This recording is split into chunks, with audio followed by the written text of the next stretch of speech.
Imagine that everything you are afraid of has already happened. The failure, the rejection, the humiliation, the loss of what you have spent years building. Imagine that it has all already occurred, that the worst version of the future you have been quietly dreading has already arrived and passed. Now ask yourself, who would you be on the other side of that? How would you move through the world if there were nothing left to protect? The samurai of feudal Japan did not imagine this as a thought experiment.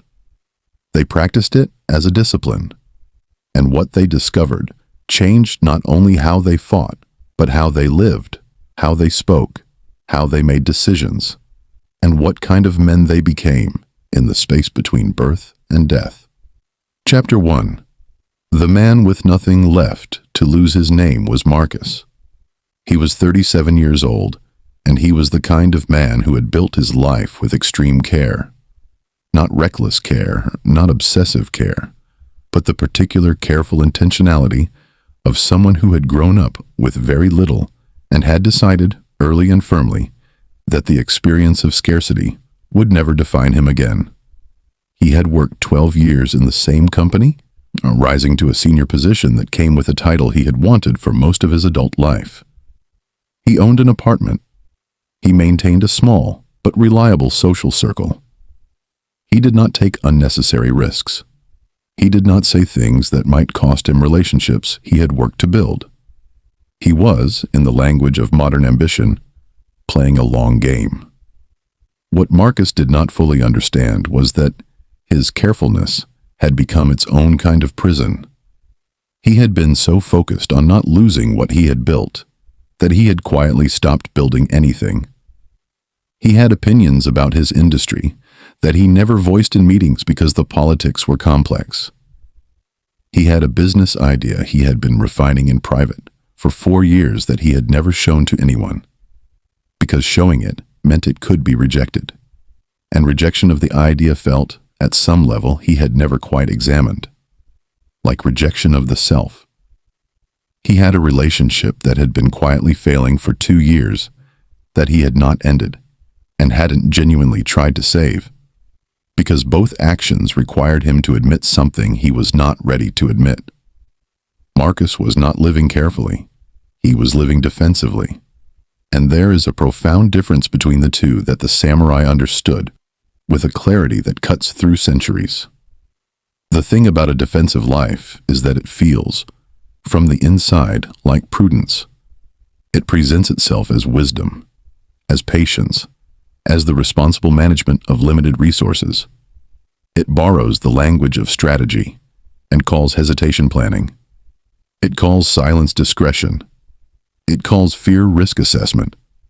And for a very long time, because nothing dramatically terrible happens, and nothing dramatically wonderful happens either, it is possible to maintain the story that everything is being handled with appropriate maturity, until it isn't.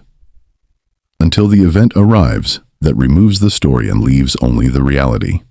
Chapter 2. Hagakure and the Ritual of Psychological Death. Written in the early 18th century by Yamamoto Tsunetomo, a samurai who had been denied the right to die with his lord and was therefore condemned to live with the particular anguish of a warrior with no war.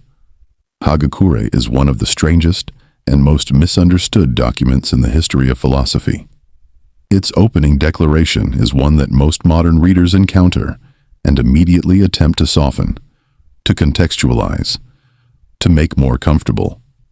Tsunetomo writes that the way of the samurai is found in death, and that when faced with a choice between life and death, one should simply choose death without hesitation. Taken literally, this sounds like an invitation to recklessness, even to self-destruction.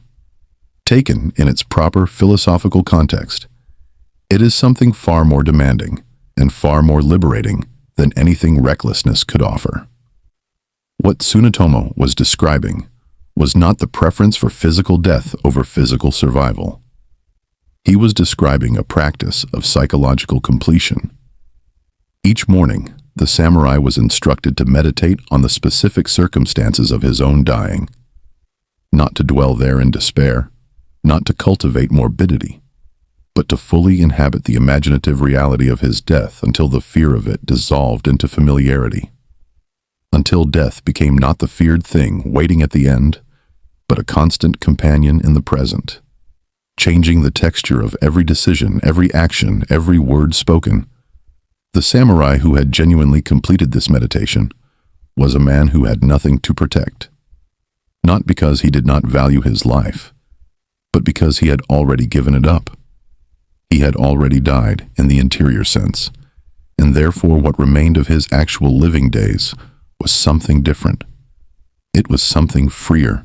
It was the life of a man with nothing left to lose, which is the life of a man who can afford to be completely honest, completely present, and completely committed to whatever the moment requires.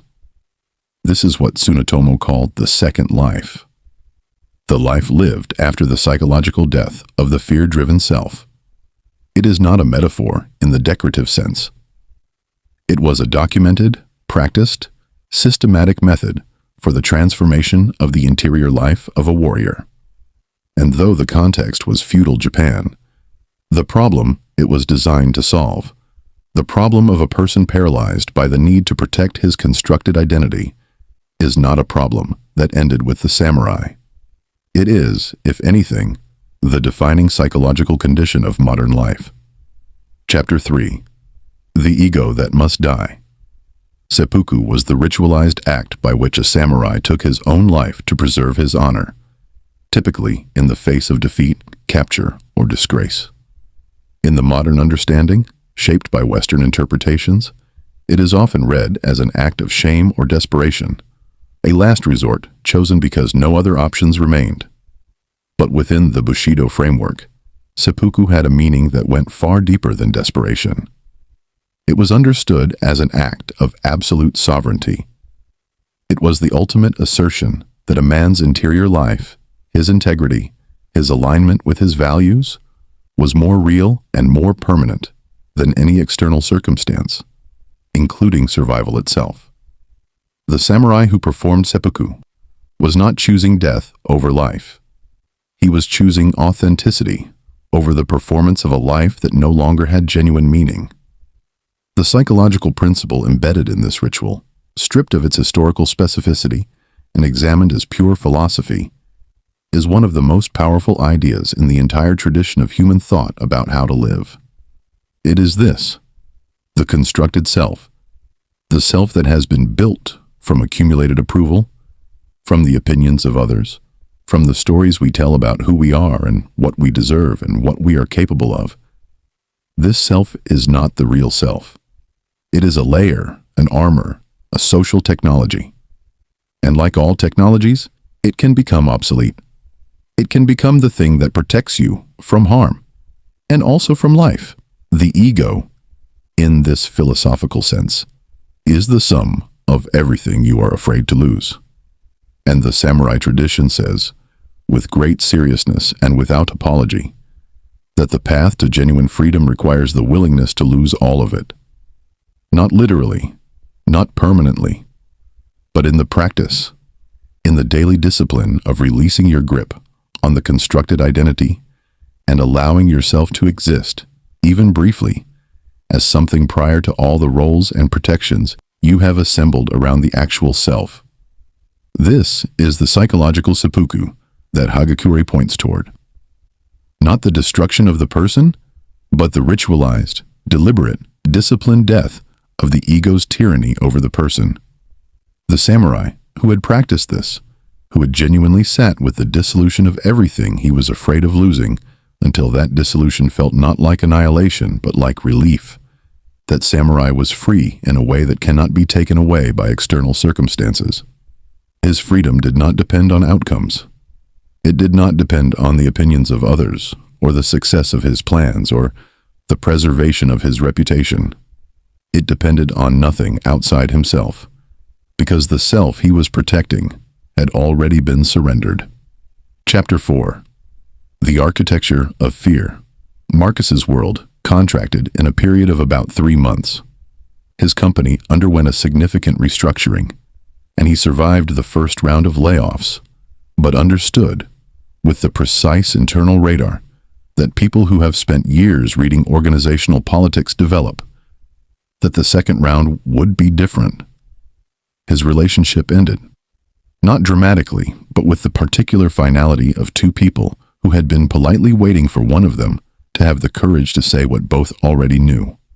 His business idea, the one he had been refining privately for 4 years, was launched by a competitor, someone he had never met, working without his years of preparation and refinement, and it was doing well. All of this happened within a span of 12 weeks.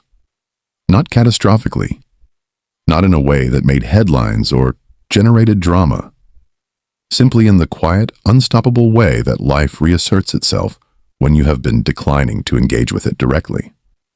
What Marcus experienced in the weeks that followed was something he had never allowed himself to experience before, because his life had been structured with considerable skill and effort to prevent exactly this experience.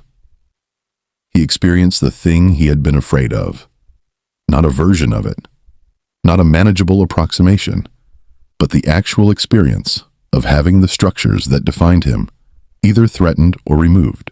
And the first thing he noticed, with some confusion and then with something approaching shock, was that the experience of the feared thing was completely different from the anticipation of it. The anticipation had been architectural. It had taken up space in his decisions for years. It had shaped what he said in meetings and what he left unsaid in private, what risks he took and what risks he declined, and what version of himself he presented to the world at any given moment. The actual experience of the feared thing was just an experience. Difficult, yes. Disorienting, certainly. But survivable in a way that the anticipation had never promised. The architecture of fear is not built from what has happened to us. It is built from what we have imagined might happen, and from what we have decided we could not survive if it did. The samurai tradition understood this not as a psychological insight in the modern therapeutic sense, but as a tactical problem. A warrior who is controlled by his anticipation of possible losses is a warrior who cannot act decisively in the present moment, because part of his attention is always allocated to the management of imaginary futures. The morning meditation on death that Tsunetomo prescribed was, among other things, a method for collapsing the feared future into the present moment, so that it could be dealt with directly, rather than managed from a distance. You cannot fight a shadow, but you can sit with the thing that casts the shadow until the shadow no longer has power over you. Chapter 5. Musashi in the Empty Field. Miyamoto. Musashi arrived at the duel at Ganryujima late. His opponent, Sasaki Kojiro, was considered by many to be the superior swordsman, a man of impeccable technique and established reputation. Musashi arrived by boat, hours after the appointed time, having spent the journey carving a wooden sword from an oar. Kojiro, who had been waiting in the sun with his students and his supporters, was visibly furious at the disrespect, and Musashi, who stepped from the boat with a calmly carved length of wood in his hand and no particular expression on his face, defeated him in a matter of seconds. The duel was over, before most of the observers fully understood it had begun. The common interpretation of this story focuses on psychological warfare, on how Musashi used the late arrival to destabilize his opponent's composure, and this interpretation is correct as far as it goes. But it does not go far enough. What Musashi demonstrated at Ganryujima was not primarily a tactic. It was the consequence of a practice. The calmness was not performed. The absence of anxiety was not manufactured for strategic effect. It was the product of years of precisely the interior discipline that Hagakure describes. Musashi had already accepted the outcome of the duel before the duel began, not because he was indifferent to survival, but because he had already practiced his death so thoroughly that the moment of actual potential death had nothing new to offer him. He arrived at the duel having already completed it. And this completion, this interior resolution that preceded the external event, was the thing that made him formidable in a way that technique alone never could. This is what the modern world has largely forgotten, and the samurai never allowed themselves to forget. That the quality of action depends on the quality of the interior state from which the action emerges. A man who acts from fear, even highly skilled, highly competent, highly rehearsed fear, will always produce a different quality of action than a man who acts from genuine equanimity. Not always a worse outcome, but always a different quality of action, one that has built into it the tremor of the thing being protected. The samurai spent as much time on the interior preparation as on the technical preparation, because they understood that the two were not separate disciplines. They were the same discipline, approached from different directions. Chapter 6. The Second Death. There is a distinction in Buddhist philosophy, which deeply shaped the Bushido tradition, between two kinds of death. The first is the ordinary death, the biological ending that comes for everything that lives. The second is what the tradition calls the Great Death, which is not a death at all in the biological sense, but a transformation. The Great Death is the dissolution of the small self, the ego self, the self that insists on its own centrality and continuity and importance, into something that the tradition considers more real. This dissolution is described, by those who have undergone it in practice, not as a loss but as a liberation, not as the subtraction of something valuable, but as the removal of an obstruction that has been preventing contact with something more fundamental. The samurai who practiced Shiwo-miru, the daily meditation on death, were seeking to provoke this great death deliberately, through discipline and intention, rather than waiting for it to be provoked by circumstance. And the reason they sought it with such urgency was practical.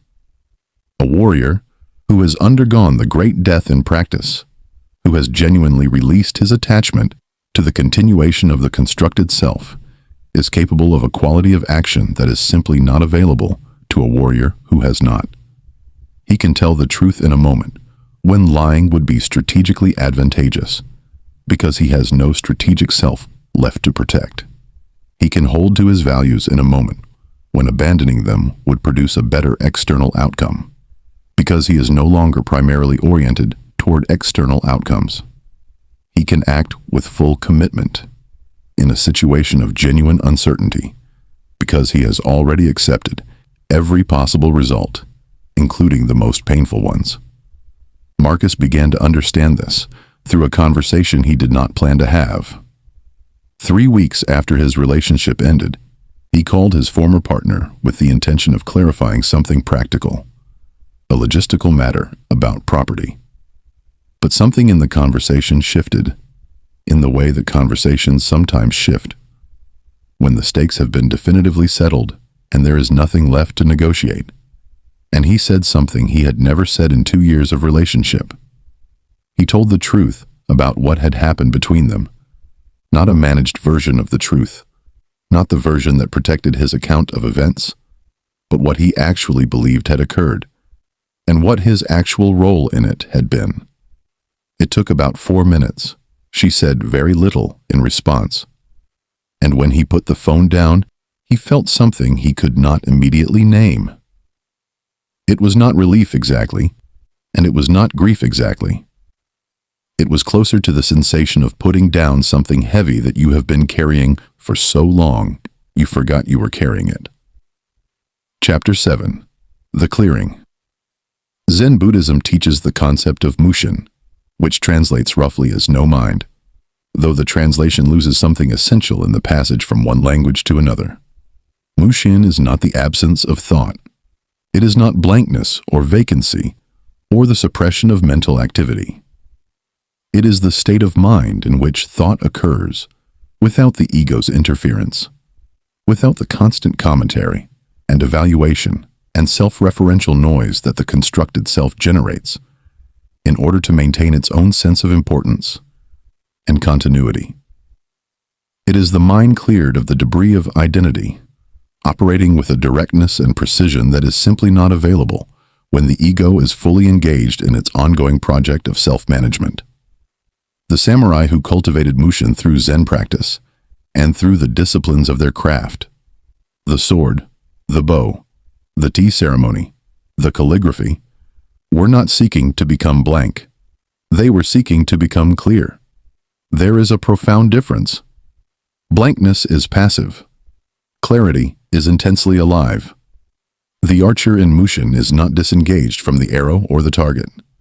He is more fully engaged with them than the archer, who is simultaneously managing his technique and his fear of failure and his desire for the approval of observers.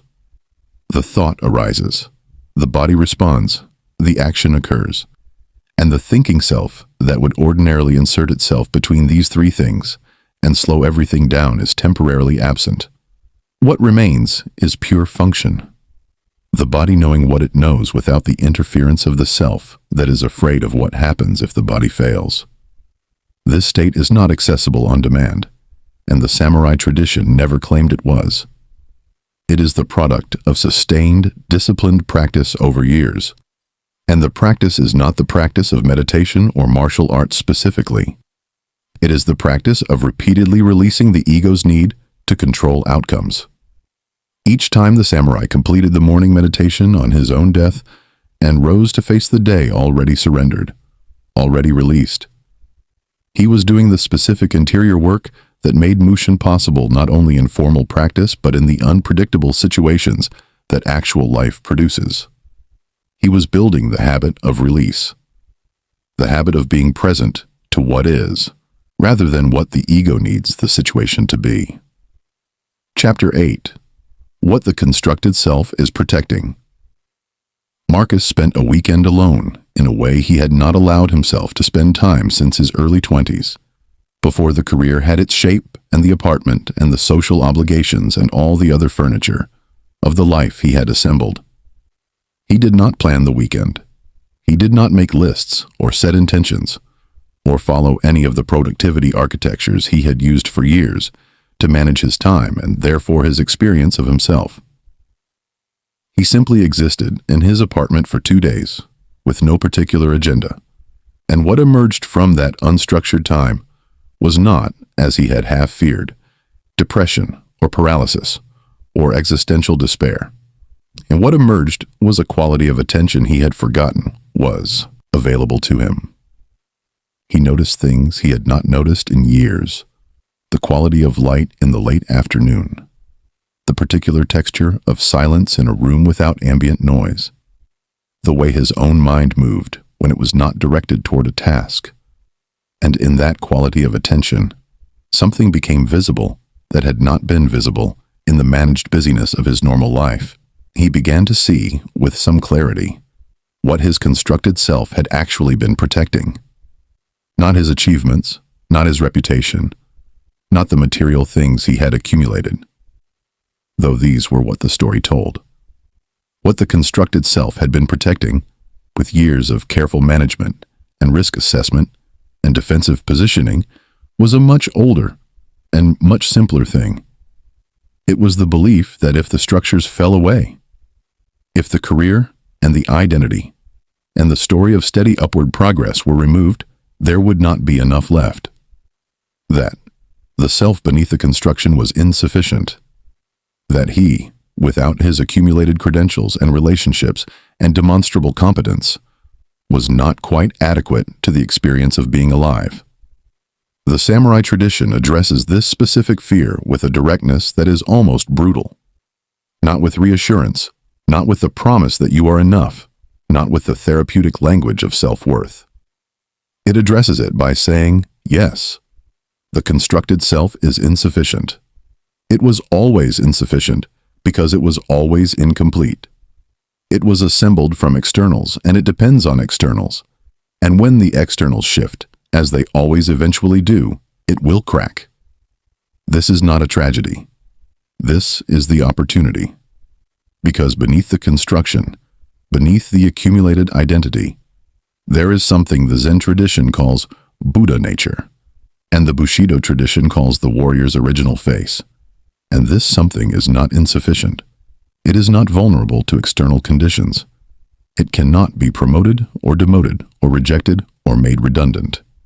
It is simply what you actually are, prior to everything you have decided to be. And the only path to it runs directly through the willingness to let everything else go. Chapter 9. The Practice in Daily Life. Tsunetomo was not writing a manual for mystics or monks. He was writing for men who had to rise early and fulfill obligations and navigate complex social structures and face uncertainty and make decisions under pressure. He understood that the philosophical insight, however genuine, is worthless if it cannot survive contact with the actual texture of an ordinary day. And so, the practice he described in Hagakure is not a practice reserved for special occasions or elevated states. It is embedded in the ordinary. It is structured into the daily routine in the same way that the samurai's physical training was structured, not as something separate from life, but as the foundation from which life is lived. The morning meditation on death is the anchor, but it is not the whole practice. Throughout the day, Tsunetomo suggests, the samurai returns to the question that the morning meditation has opened. Is what I am about to do something a man who has already died would be capable of? Would a man who has already surrendered his attachment to outcome, his need for approval, his fear of failure, would such a man hesitate here? Would he choose silence over honesty here because silence is safer? Would he defer this action because the timing is not yet perfect? Would he shape his words to manage the impression they create, rather than to communicate what is actually true? These questions are not asked with self-criticism. They are asked with the calm interest of a craftsman examining his work. They are diagnostic tools, not moral verdicts. The modern application of this practice does not require the historical context of feudal Japan. It does not require a sword, or a code, or even a familiarity with the specific vocabulary of Bushido. It requires only the willingness to ask, repeatedly and honestly, where in your daily life you are acting from the fear of losing the constructed self, and what it would look like to act, in that specific situation, from the freedom of a man who has already let the constructed self go. This is not a question about dramatic gestures or sweeping life changes. The samurai tradition distrusts drama. It trusts the small, daily consistent action taken in alignment with genuine values, repeated without fanfare and without expectation of reward, until the alignment becomes not an effort, but a nature. Chapter 10. The Language of Honest Action. One of the more precise teachings in Hagakure concerns speech. Tsunetomo writes with considerable attention to the quality of words, not their eloquence or their persuasive power, but their honesty. He distinguishes between speech that emerges from the genuine interior of a person and speech that has been processed through the ego's management system, shaped for effect, softened for comfort, sharpened for advantage. The samurai, he writes, should speak from a place that is prior to strategy. Not impulsively, not without thought, but without the ego's constant calculation of how the words will land and what they will cost. Marcus began to notice, as the weeks passed and the structures of his old life continued their quiet renegotiation, that the quality of his speech was changing. Not dramatically. He was not becoming brutally frank in a way that confused people or damaged relationships. He was simply noticing with increasing frequency the specific moment in a conversation when he would ordinarily perform a small management of the truth, a slight smoothing, a gentle deflection, a strategic ambiguity, and he was, with increasing frequency, choosing not to perform the management, choosing instead to say the thing that was actually there, in whatever imperfect form it existed, and let it stand without immediate adjustment. The conversations that resulted from this were, in his experience, both more uncomfortable and more real than the conversations he had been having for the previous decade. They went somewhere.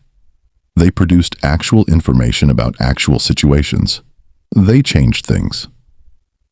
The samurai, who has undergone the psychological death of the ego, speaks from what Zen calls the original voice, the voice that has not been processed through layers of social calculation. This does not make the speech perfect. It does not make it wise or eloquent by default. It makes it real. And in the samurai understanding, the realness of speech, its quality of genuine origin, is not separate from its effectiveness. A man who speaks from genuine conviction, even imperfectly, even roughly, produces a different effect in the world than a man who speaks from strategic calculation, even if the strategic calculation is sophisticated and the words are polished. People can feel the difference. They have been feeling the difference since before language developed complex enough structures to describe it. The samurai simply chose to act on this ancient human knowledge, rather than pretending it did not exist. Chapter 11. Detachment without indifference. There is a misunderstanding of the samurai philosophy of death and detachment that is worth addressing directly, because it consistently appears when this tradition is introduced to people who have not studied it carefully. The misunderstanding goes like this. If the samurai accepted death and released attachment to outcomes, he must have been emotionally cold, fundamentally indifferent to the world around him, operating without genuine feeling. Because genuine feeling is a form of attachment. And attachment is what the philosophy instructs him to release. This misunderstanding is understandable, but it is precisely wrong. The samurai tradition does not teach indifference. It teaches equanimity. And these two states are not the same thing. They are, in fact, nearly opposite. Indifference is the disconnection from experience. It is the state of a person who has built such thick walls against the pain of loss that they have also excluded the possibility of genuine connection and genuine aliveness. The samurai tradition considers this not liberation, but a different and more comfortable form of death. A living death in which the warrior is preserved from loss by being preserved from life. Equanimity is something else entirely. It is the capacity to be fully present with experience, including painful experience, without being controlled by the fear of that experience or the desire to escape it. The samurai who had practiced the psychological death could love deeply because he was not managing his love, keeping it at a distance that felt safe. He could commit fully because he was not holding back a reserve of himself against the possibility of failure. He could grieve genuinely when grief was the appropriate response, because he had not barricaded himself against emotion in the name of detachment. This is the paradox at the heart of the Hagakure teaching. The man who has surrendered his attachment to the continuation of his constructed self is more available to life, not less.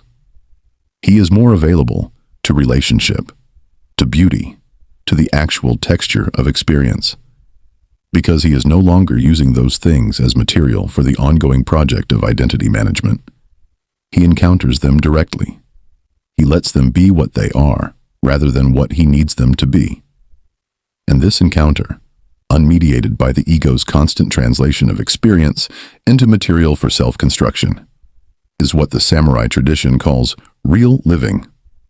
Not the cautious, managed, outcome-optimized existence that most of us spend our lives perfecting. The real thing. Immediate. Unreserved. Without guarantee. Chapter 12. The transformation that looks like nothing. 6 months after the architecture of his life began its collapse, Marcus did two things that looked, from the outside, unremarkable. He launched a small version of the business idea he had been refining privately for 4 years. Not a polished, fully developed version. A rough, imperfect, minimum version that would have embarrassed the person he had been before his father's structure went away. Before the relationship ended, before the competitor launched and the restructuring arrived, he launched it because the alternative, which was to continue refining it in private until conditions were perfect, had revealed itself to be the same strategy he had been employing in every significant area of his life for the better part of a decade. The strategy? of the man who has too much to lose to risk losing anything. The other thing he did was begin a daily practice of sitting quietly for 20 minutes each morning before he checked any device or began any task. He did not call it meditation. He did not follow any particular tradition or technique. He simply sat with the awareness of his own mortality and asked himself, as the samurai were instructed to ask themselves, how a man who had already died would spend the day ahead of him. What would such a man say that Marcus had been not saying? What would such a man do that Marcus had been not doing? What would such a man stop pretending, stop managing, stop deferring? The answers were rarely dramatic. They were usually specific and small and uncomfortable in a quiet way. And he tried, with increasing consistency and decreasing success than he would have liked, but more success than the previous version of himself would have predicted, to act on those answers. This is what transformation looks like in the samurai tradition. It does not look like the dramatic revelation, the burning of ships, the sudden and permanent emergence of a fully formed new self. It looks like a man sitting quietly in the early morning doing something uncomfortable, before the day's first demands have arrived to fill the space where discomfort might otherwise be allowed to exist. It looks like a small business launched imperfectly, instead of a perfect business, perpetually in preparation. It looks like a conversation in which the managed version of the truth is allowed to be the actual truth, and the consequences of that honesty, whatever they are accepted rather than pre-negotiated. It looks like ordinary life, lived from a slightly different interior position. And the difference that position makes over time, over months and years, and the accumulation of 10,000 small mornings, is not slight at all. Chapter 13. The Warrior's Original Face. There is a Zen question, one of the oldest and most penetrating in the tradition, that asks, what was your original face before your parents were born? It is not a question with a verbal answer.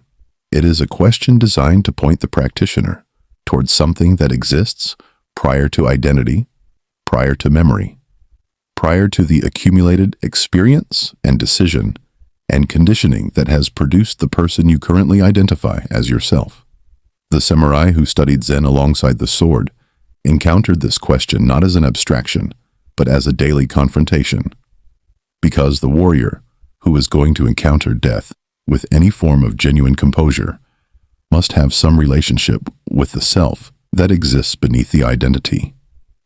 He must know, not merely believe, but know in the body, in the breath, in the quality of his presence in a crisis, that there is something in him that cannot be taken by any external event, including the event of his own ending.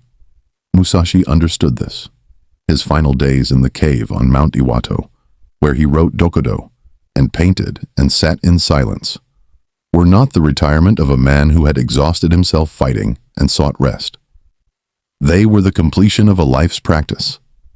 He had spent decades forging the exterior self, the swordsman, the strategist, the wanderer, the undefeated warrior. And in the end, he sat in a cave and released all of it, not because it had been without value, but because he understood that what had made him capable of any of it was not the exterior identity, but the original face beneath it, the stillness that had been there before the first sword was ever lifted, the presence that had nothing to prove and nothing to protect, the awareness that could look at death without flinching because it had never been in danger from death to begin with. Marcus would not have described his experience in these terms. He would not have used the language of Zen or Bushido to describe what had shifted in him over the preceding months. But he would have recognized, if the question were put to him precisely, that what had changed was not primarily what he was doing. What had changed was something closer to what he was doing it from. The same actions that had previously been shaped by the need to protect a constructed self were now shaped by something quieter and less defended. A genuine encounter with what he actually valued, which turned out to be somewhat different from what he had spent years demonstrating that he valued: a genuine willingness to let the present situation be real rather than managed. A genuine, if imperfect and inconsistent, release of the need for the story to come out in a particular way. Chapter 14. The final teaching of Hagakure. Yamamoto Tsunetomo died in 1719 at the age of 61, having spent the last years of his life in a hermitage in the mountains, dictating the teachings that would become Hagakure. He had not fought in a battle. He had not served a living lord. He had existed, by the measures of his time and culture, in a kind of failure. The failure of a man who had outlived his purpose and been denied the honorable death he had planned for, and what he produced from that failure, from that specific experience of having the constructed self's narrative stripped away by circumstances beyond his control, was one of the most precise and penetrating documents on the nature of human freedom ever written. The final teaching of Hagakure is not a teaching about death. That is where the book begins, not where it ends. The final teaching, the one that emerges from all the preceding instruction about the acceptance of death and the release of ego and the cultivation of presence, is a teaching about the quality of a human life lived in full contact with its own finitude. Tsunetomo describes a man who, having completed the morning meditation, having already died in the interior sense, moves through his day with a quality of engagement that is simply not available to a man who is still protecting himself from the experience of living. He is not reckless. He is not careless. He is not indifferent to consequences. He is simply present. He is simply there. And from that presence, from that genuine occupation, of the moment he is actually in, rather than the moment he is managing toward, everything else follows. The right action arises naturally. The right words emerge honestly. The right relationship to uncertainty develops not as a strategy but as a byproduct of genuine aliveness. This is the promise of the samurai philosophy of living as if already dead. Not that life becomes easy or painless or free from loss. The samurai who practiced this were not protected from loss. They lost battles and lords and comrades, and eventually their own lives, as all living things do. The promise is different. It is that the life you live, within whatever circumstances you are given, becomes genuinely yours. That you stop spending your hours managing the performance of being alive and start actually being alive.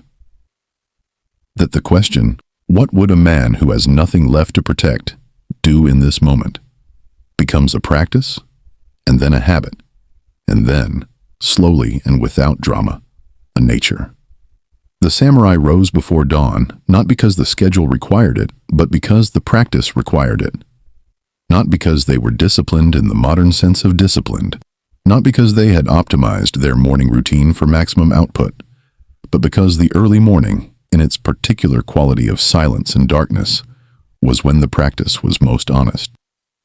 When the constructed self had not yet fully assembled itself for the day's performance, and the original face was still close to the surface. They sat in that liminal hour, and they died. They let the feared futures come and complete themselves. They let the protected identity be seen clearly and then released. They let the awareness of their own ending be fully present, without the management strategies that would, by mid-morning, be fully operational again. And from that death, every morning they rose, not as the same man who had sat down, as a man who had, for a few minutes at least, been something prior to the man, something quieter and less defended and more genuinely capable of the day ahead. You know what you are protecting. You know the places where you are living defensively, rather than genuinely, where you are managing the performance of your life, rather than actually inhabiting it. You know the conversations you have been not having, the actions you have been not taking, the version of yourself that has been waiting in the background of your careful, strategic, well-managed existence for circumstances to finally be sufficient. The samurai did not wait for sufficient circumstances. The samurai killed the part of himself that required them. And from that killing, from that precise and deliberate and daily act of interior surrender, he built something that external circumstances could neither give nor take. He built a life that was actually his own, lived fully in the time available, completed in the only moment that ever exists. This one